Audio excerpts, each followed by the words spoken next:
I never planned to reveal my success at my brother Marcus's wedding. For years, I'd kept my true position hidden from my family, letting them believe I worked at a tiny consulting firm while I secretly built an empire. But Marcus's cruel words that day changed everything. Standing in the opulent ballroom of the Grand Plaza Hotel, I smoothed down my simple navy dress, deliberately chosen to be understated. Around me, crystal chandeliers cast a warm glow over elaborately decorated tables while waiters circulated with champagne. This was exactly the kind of ostentatious display Marcus loved, a chance to show off his supposed success to everyone. Sophie, my mother's voice cut through my thoughts. There you are. Why aren't you mingling? Everyone's asking about you. Her eyes swept critically over my dress, her lips pursing slightly. Though I suppose there's not much to tell. I took a slow sip of champagne, thinking about the board meeting I'd led just yesterday, where we'd finalized the acquisition of our biggest competitor. I'm doing fine, Mom. The consulting work keeps me busy. She sighed dramatically. Busy isn't the same as successful, dear.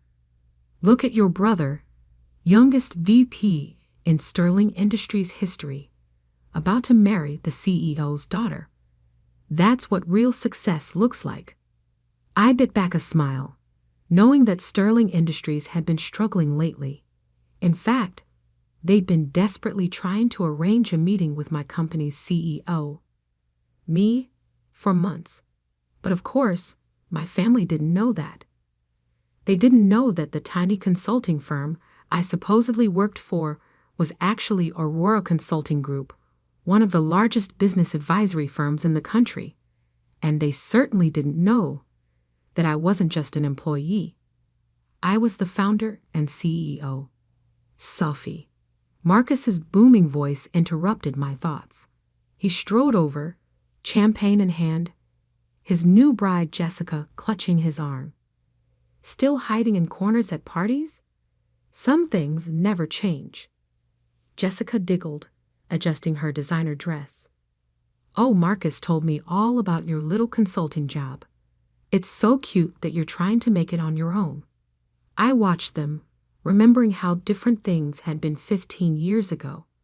Back then, Marcus had been the struggling one, barely passing his classes while I graduated top of my class. But then Dad had stepped in, using his connections to get Marcus an entry-level position at Sterling Industries.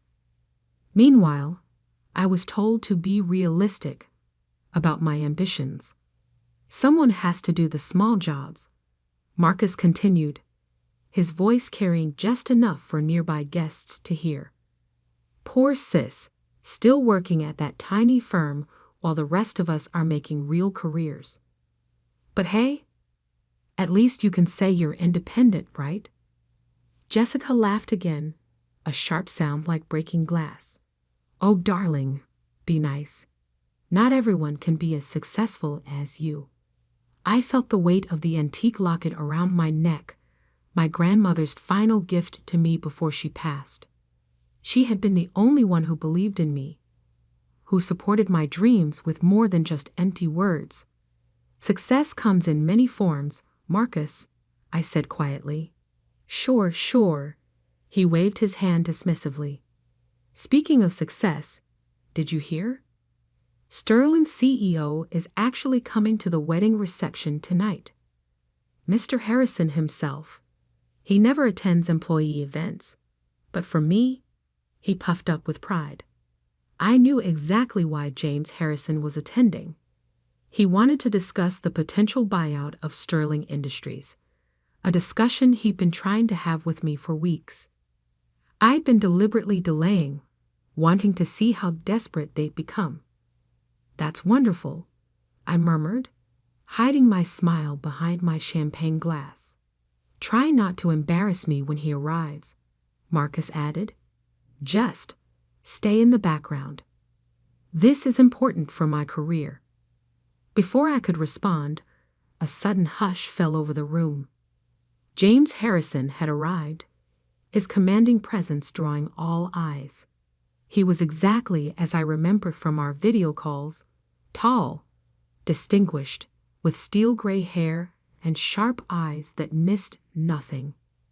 Marcus immediately straightened, tugging Jessica along as he prepared to greet his CEO. But before he could take 2 steps, Harrison's eyes landed on me, and his face lit up with recognition. "Ms. Mitchell," he called out, striding purposefully in my direction. "I had no idea you'd be here." Marcus froze mid-step, confusion written across his face. Jessica's perfectly plucked eyebrows drew together in bewilderment. "Mom," Harrison continued as he reached me, extending his hand respectfully. "We've been trying to arrange a meeting for weeks.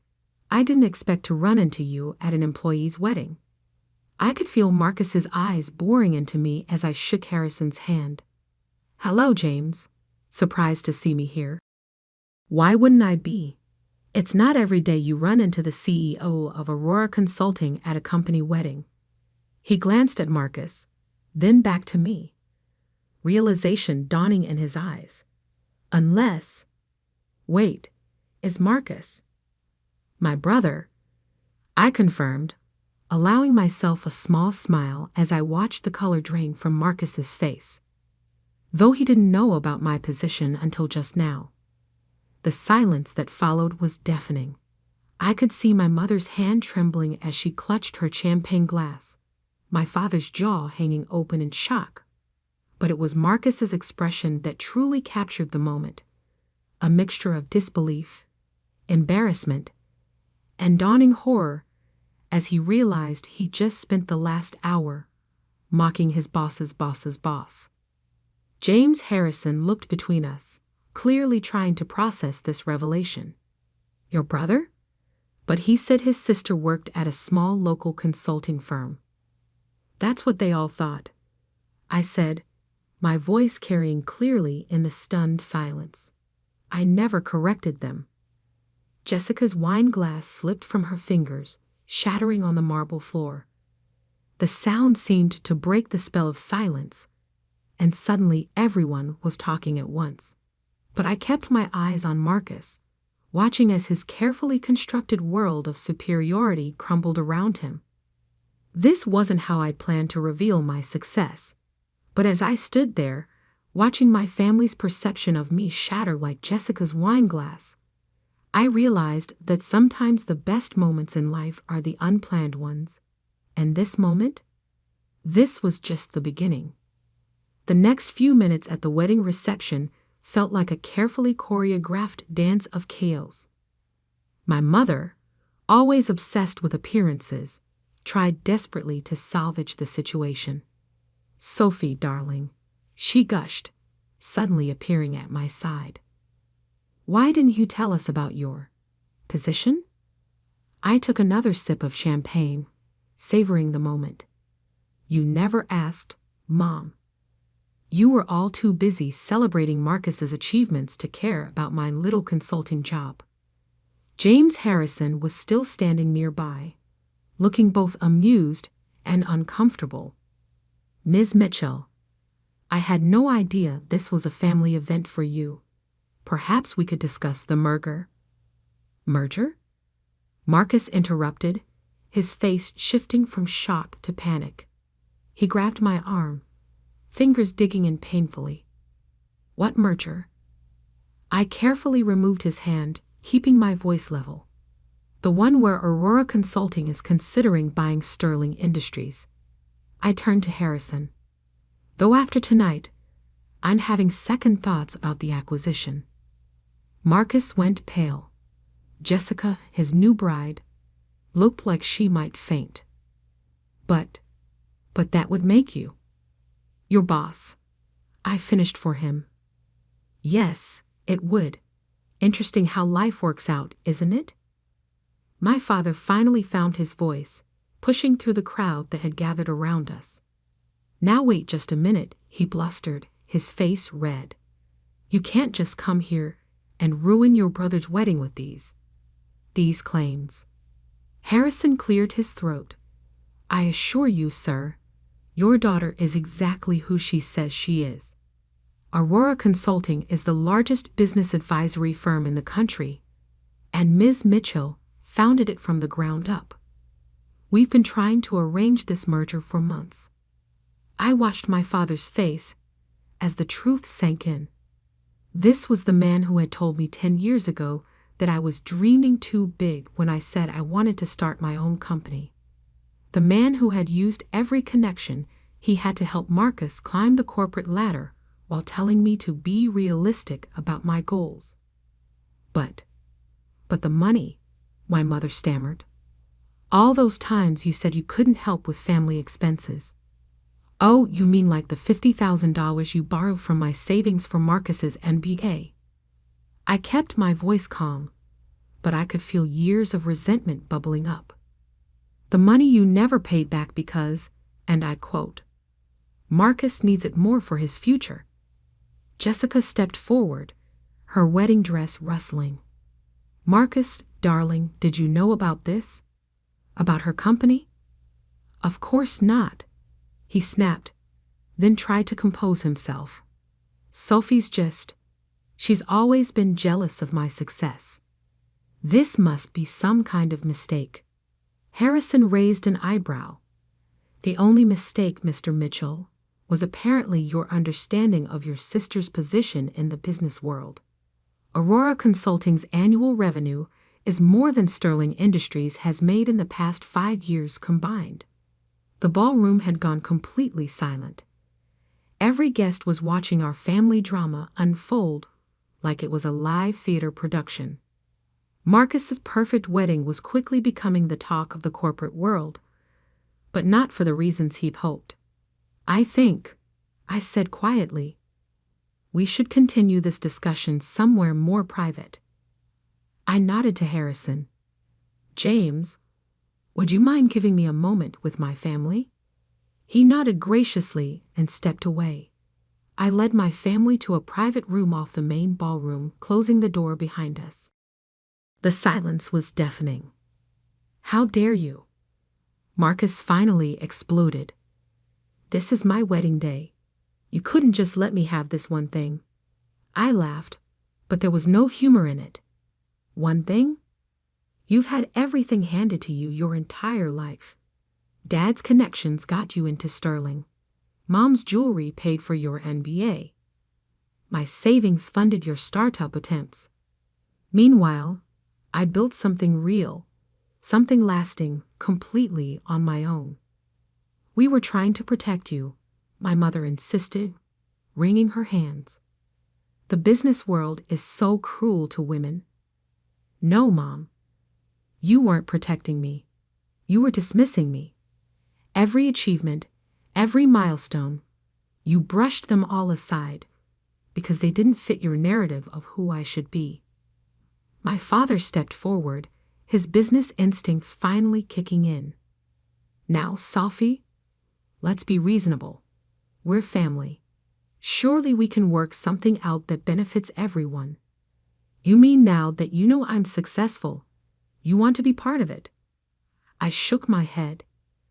The merger with Sterling was a courtesy to Harrison. He's a good CEO dealing with a bad board. But after tonight, I met Marcus's eyes. I think it's time for some changes. You can't do this, Marcus whispered, his arrogance finally cracking. My position, my future. Your position was always built on sand, Marcus. You've lost 3 major clients this year alone. The only reason you still have a job is because of your connection to Jessica's family. I straightened my simple navy dress. But don't worry. When Aurora acquires Sterling, we'll find a position suited to your actual qualifications. Jessica let out a small sob. My father won't let this happen. He's on the board. Your father, I said gently, called me last week to make sure the merger goes through. Sterling Industries is drowning in debt, and Aurora Consulting is their only lifeline. The gravity of the situation finally seemed to hit Marcus. His legs gave out, and he sank into a nearby chair. All this time, while we were mocking you, you were building an empire? I tried to tell you, all of you, so many times, but you never listened. You were too busy planning Marcus's next promotion, too focused on maintaining the perfect family image. I moved toward the door. Well, now you know the truth. And things are going to change. Sophie, please, my mother called out as I reached for the handle. We're still family. I paused, my hand on the door. Family? I turned back to face them. Family supports each other. Family listens. Family doesn't mock and dismiss and tear down. You weren't family when I was struggling. You don't get to claim family now that I'm successful. With that, I opened the door and walked back into the ballroom, leaving them to process the new reality of our family dynamic. Harrison was waiting for me near the bar, a knowing look in his eyes. Shall we discuss the merger terms, Ms. Mitchell? He asked quietly. I nodded, a small smile playing at my lips. Yes, James. I think it's time to reshape Sterling Industries, starting with the management structure. As we walked away to discuss business, I could feel my family's eyes on my back. The simple navy dress I'd chosen to seem understated now felt like armor. They had spent years underestimating me, dismissing my achievements, treating me like the family disappointment. But now they knew exactly who I was. And this was just the beginning of their education. The weeks following Marcus's wedding were exactly what I expected, a hurricane of family drama, desperate attempts at reconciliation, and not-so-subtle manipulation.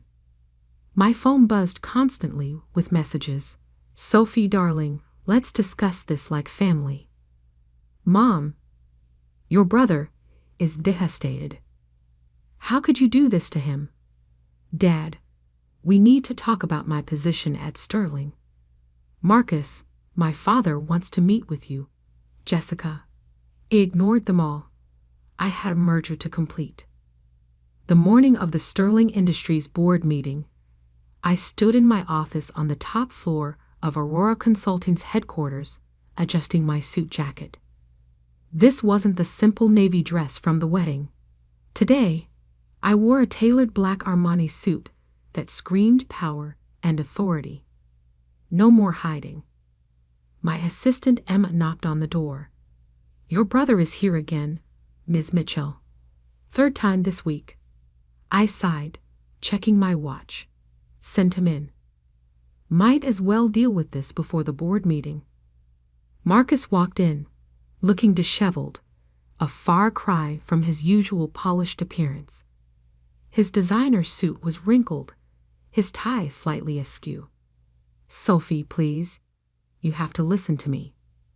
I'm listening, I said, sitting behind my desk. Though I'm not sure what's left to say after your 20 voicemails and 37 texts. He ran a hand through his hair. Look, I know I was awful at the wedding. I know I've been dismissive of your work. But you can't just take over Sterling Industries. My whole life is there. Your whole life, I repeated slowly, was handed to you. Every opportunity, every promotion, every success, it was all arranged by Dad or bought with someone else's money, usually mine. That's not fair. Not fair. I stood up, placing both hands on my desk. What's not fair was using my savings for your MBA, without asking. What's not fair was mocking my tiny firm while I built an empire. What's not fair was treating me like a failure while I succeeded beyond anything you could imagine. I'm sorry, he whispered, and for the first time, I thought he might actually mean it. Sorry doesn't change the past, Marcus, and it doesn't change what's about to happen.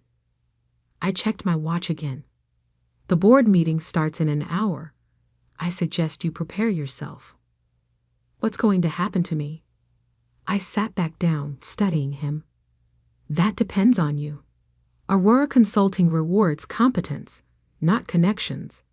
If you want to keep a position at Sterling after the merger, you'll have to earn it. Actually earn it. His face paled. You mean? Starting from the bottom. Learning the business properly. No shortcuts. No special treatment. I held up a hand as he started to protest. It's that or severance. Your choice. Just then, my office door opened again. This time, it was my parents, barging in despite Emma's protests. Sophie, my mother started, her voice quivering. We've been trying to reach you for weeks. I've been busy, I replied coolly. Running my tiny firm takes a lot of work. My father stepped forward, his face set in what I recognized as his negotiation expression. Honey, we need to talk about this rationally. You can't just destroy your brother's career over some past misunderstandings. Misunderstandings? I laughed.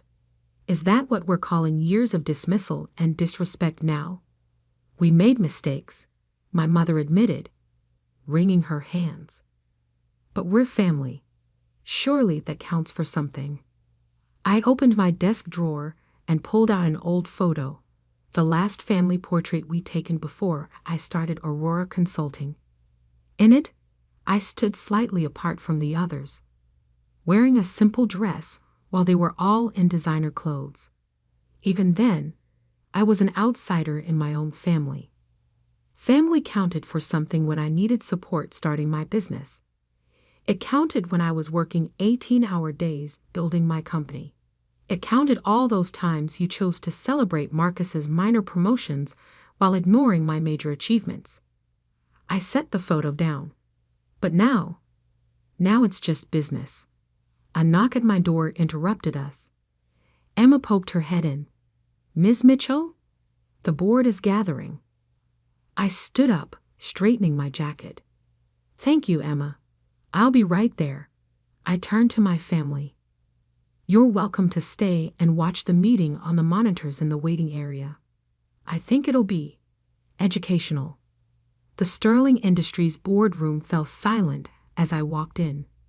15 pairs of eyes followed me to the head of the table, where James Harrison stood to greet me. Ms. Mitchell, thank you for joining us. Shall we begin?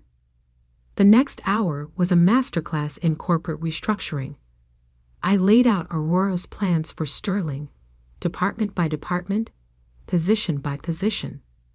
By the end, several board members were nodding appreciatively while others looked shell-shocked.